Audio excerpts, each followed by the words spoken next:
One of the most popular things on YouTube right now is tier lists, and one of the most popular things in Football Manager is Wonderkid Strikers. So, I am a genius and I have decided to combine tier lists with Wonderkid Strikers, and I'm going to make a tier list of Wonderkid Strikers. I bet you didn't see that coming.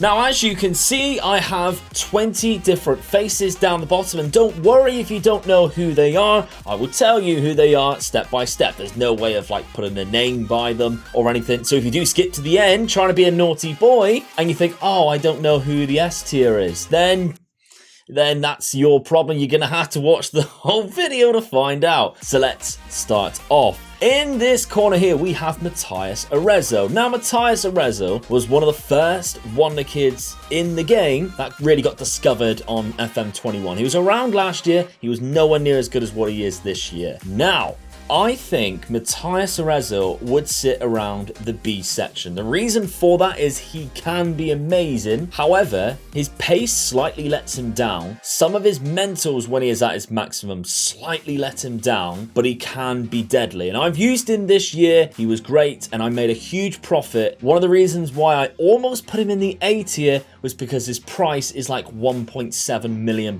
So I bet you've all used Matías Arezzo as well. So there we go. That's one down. Now the next one on this list is Brenner. Now you can find Brenner in Sao Paulo. He has been around for a very long time. He is one of my favorite all-time Wonderkids from my first series here on YouTube, which was my Frankfurt save. Don't think it's even live anymore. I think it's still unlisted. But anyway, Brenner again is one of those players who is pretty much good at everything, but he does have that slight bit of pace. And when we did a Wonderkid spotlight on him, he was absolutely fantastic. I'm going to put him in the A tier. Now this might be slightly debatable, but because of my love for Brenner and how much I've seen him progress in a lot of different saves and how well he can actually be, that's where I'm going to put him. Where would you put him? Now, the next one on this list, of course, is Dane Scarlett. We've seen him quite often. There's only one place this man can go, and that is in the A tier as well. 180 potential range for less than £1 million. He is fantastic in the Spurs youth team. 9 times out of 10, he will develop into a world-class player in the new winter update. He's not on the game before that. It's quite amazing, and this is how good he actually is now in the winter update. Sticking in the Premier League, though, we have Leonardo Delap. Now, he is a striker with 170 ability. He has good physicals. He had good technicals. However, for me, I've, one, never used him, and two, I think he's got really bad mentals. So I'm going to put him in the D tier here. I'm going to put him in the D tier. That might be quite questionable from me, but from my use of him, which is very little, and from what I've seen of him, I wasn't too overwhelmed. Before we go any further, by the way, this is all players 20 years of age or below who has a potential range of 170 or above, or even a natural potential, which they are guaranteed with like 165 or above, which you can see a couple of these are. There are other ones that almost made the list, obviously, that are on like the 160 tier, but this is just the 170 and above. Some of those 160 ones might even be better than some of these, or depending on what you prioritize in your strikers. And the next one on this list, he is actually 20. He doesn't look it, but it's Dusan Vlahovic, and he plays for Fiorentina up front. I've never used him, I'll be honest, but I've seen how good he can be, and he's amazing. So I'm going to put him up here in the B tier with Matías Arezzo, mainly because I haven't used him, and slightly lower because as well, I think he's quite expensive. He has a fixed potential though, I believe, which means he will reach that potential majority of the time, and he will be one of the best strikers in the world 9 times out of 10. But that's where I'm going to put him. Again in the Serie A, and again a player who I haven't used in this FM anyway, is Eddie Salcedo. Now this guy was amazing last year. I don't know whether haven't used him, and I haven't seen what he is like at his maximum too often. I'm going to put him in the C tier because I think he's pacey. I think he's good in that regard, and I've seen a lot of people use him and score a lot of goals. But for me, he can't go any higher. He cannot go any higher than like Arezzo. Not a chance. And now we have Fabio Silva. Now, Wolverhampton Wanderers fans are going to know all about this guy, and you probably do too. He plays for Porto in last year's game. Now he plays for Wolves. A majority of FM saves he starts he goes to another club and becomes amazing. I'm a big fan of Fabio. I am a big fan. I'm going to stick him in the B tier, and I'm going to put him at the bottom of the B tier because I can like move them if I want to. Is he better for me than Dusan? I'm going to put him above Dusan, to be honest. I'm going to put him above Dusan for the simple fact that I've used him last year and I really enjoyed him. I haven't used him this year, but personally I've seen him absolutely destroy people in my Twitch save. Twitch.tv/MegaLukeGaming on the Youth Gold. He's signed for Dortmund, and right now it's me at Holstein Kiel, Dortmund and Bayern Munich, all on the same points at the top of the league, and he is carrying Dortmund. I think he's got like 5-1 game. He's a disgusting player. He deserves to be at least in the B tier.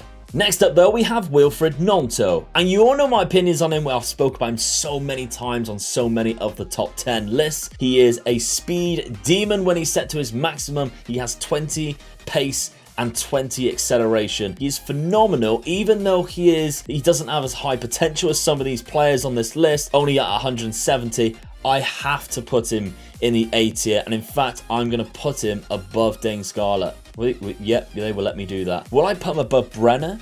I don't know whether I can put him above Brenner. I've got an affiliation with Brenner that I think goes back a number of years. Although Wilfried was good last year as well, this year's my first time really using him. This is where he's going to sit. Next one though, Mbappe.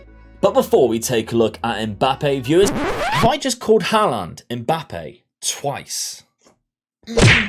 So if you want to see more tier lists like this with other positions, this is kind of like my pilot episode of a tier maker list. So it all depends on whether you enjoy it, whether I'll do more in the future. Because if this absolutely flops, you'll probably never see me do another tier maker list again. So I'm going to need like 250 likes on the video. It needs to get good views as well. 250 likes, smash that, and maybe even suggest a position that you'd like me to do down in the comments, whether it be wingers, cams, centre midfielders, you name it. The most suggested one I will do next. Now Erling Haaland, I think it's obvious we have to put Erling Haaland in the S tier. He's phenomenal, viewers. No matter what club he goes to, usually it's PSG, he is phenomenal. He scores so many goals. He wouldn't even have to progress anything at the start of the game and he would be one of the best strikers in the world. And I think that just goes without saying. And I still think Football Manager have underrated him because in real life, he is just even more deadly than I think Football Manager have given credit for on this game. It would be, I mean, it may be too overpowered, I don't know. But I think he has to be in the S tier. There can only be one or two in the S tier, and it has to be Erling Haaland. Alexander Isak. Now this Swede, I haven't used him myself, and at the start of the game, he is like 20 years of age and he doesn't have the best technicals. Yes, I've seen him at his maximum and he is fantastic, so I need to judge it on that, but I haven't really used him that much. I'm going to have to put him in the C tier here. Is he higher than Eddie? I'm going to put him higher than Eddie Salcedo. For sure. I'm going to put him higher than Eddie Salcedo because I think I prefer him when he's at his maximum more than Eddie, and I've seen him do better in his career than Eddie Salcedo, so that's where Alexander Isak is going to sit. Kyle George next. Now, I love this guy, and straight away, I'm sticking him in the B tier. I think he is one of the best complete forwards on the game. 170 price range as well is not that bad, around about the £15 million mark. For the player, I think he's like 19 years of age at the start of the game. He could be amazing, and even if he doesn't reach his full potential, he still has really good starting attributes as well. I've seen this guy destroy teams. I've used him in his destroyed teams. I really like him. He's not quite Matías Arezzo levels, but I think he deserves his spot in the B tier.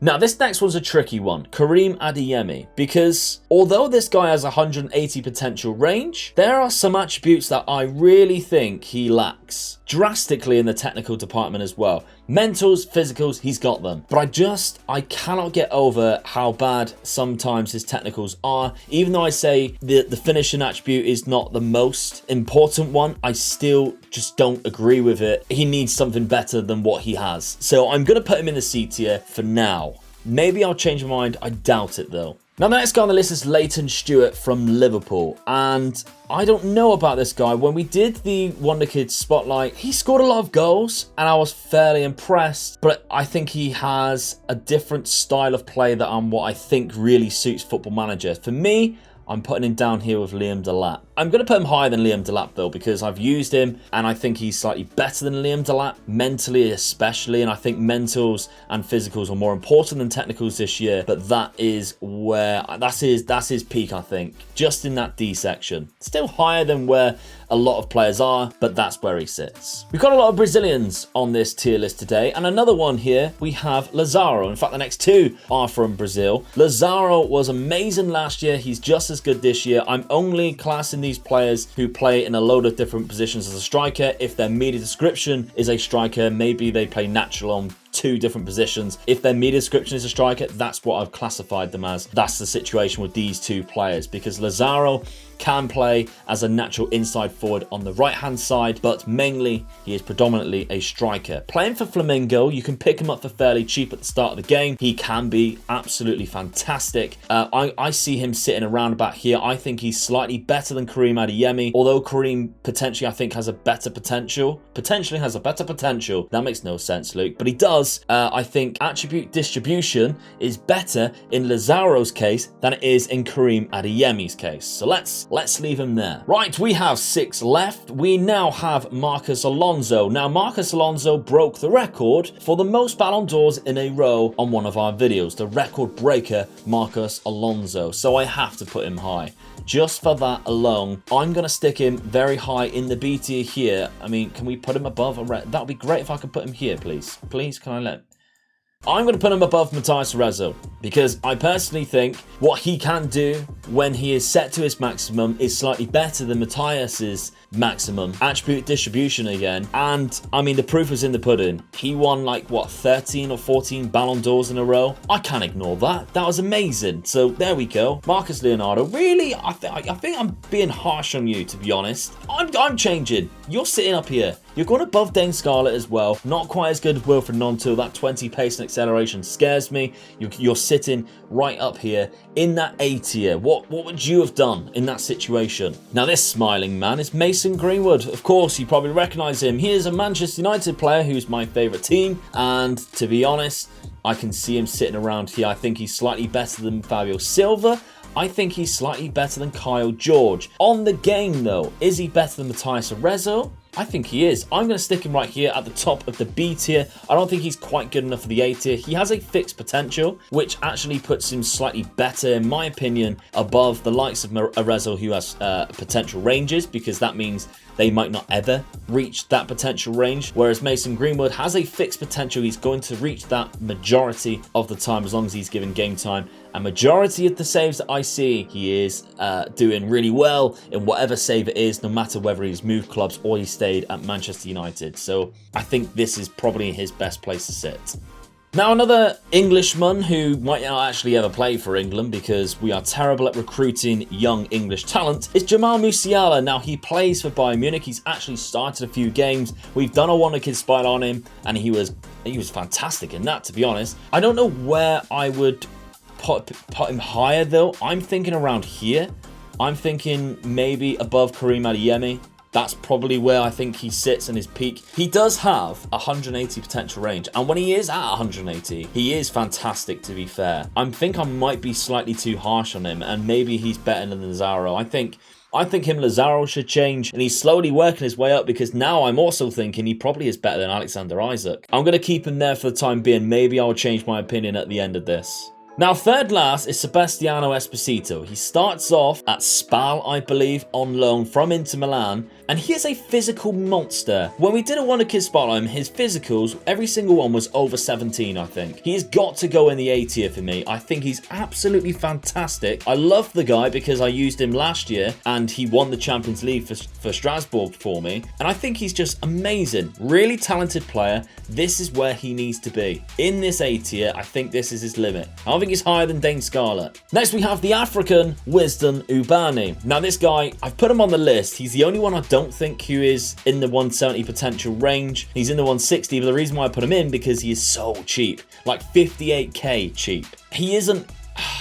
I think D is his ceiling. I really do think D is his ceiling. And I'm going to put him above Leighton Stewart, because fundamentally, attribute distribution again suits the match engine more than I think Leighton Stewart does. I think he's a better player in the match engine than those other two players, because he has the pace, but he also has mental attributes and technicals to back it up. That his attributes, again, are distributed in the correct places in my opinion, which means he will score more goals in the tactics that I prefer to use, hence why I'm putting him above there, but I'm not putting him in that C tier, not in my opinion anyway.